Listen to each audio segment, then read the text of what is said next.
Late night rounds with Dr. Soloway. It is Wednesday evening.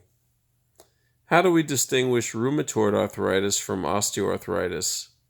So, the explanation that I find myself giving in the office on a regular basis is that osteoarthritis is the good arthritis, or the non-crippling or the non-life-threatening arthritis, and rheumatoid arthritis is the destructive, crippling arthritis.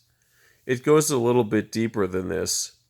If somebody is past 50 years old and they can't get up from a chair and their knees hurt, this would be osteoarthritis. If somebody is under 30 years old and can't get out of bed in the morning, they are inflamed, and one of the more common inflammatory conditions of joints would be rheumatoid arthritis. Osteoarthritis involves the lower back, the knees, and the base of the thumb where it meets the wrist, or what we call the carpometacarpal joint, or CMC. Rheumatoid arthritis tends to involve two layers of knuckles, PIPs and MCPs. The top of my fist are my MCPs, and the middle of my fist, those knuckles, are my PIPs, standing for proximal interphalangeal joints, and these are MCPs, metacarpal, which is the top of the hand, and phalange, so metacarpal phalange.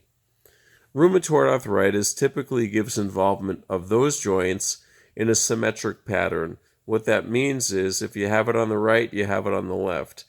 If you have it in 3 fingers in the right, you have it in 3 fingers on the left. That being said, rheumatoid arthritis is known to affect every joint in the body, although it typically leaves out or spares the lower lumbar spine or the low back. Osteoarthritis is commonly involved with low back pain. However, this pain is typically worse with use and typically better with rest.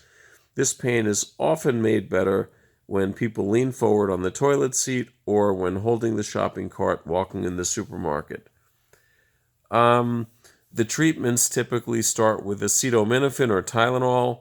Generally, people can tolerate 1,000 milligrams 3 to 4 times daily unless they're past 65, and we limit the dose to about 3,000 milligrams total daily dose. We can also use physical therapy, braces, cervical pillows for the neck, lumbar support for the lower back. If I didn't say physical therapy, we can do joint injections, and so on. Rheumatoid arthritis we will discuss at the next lecture. Thank you.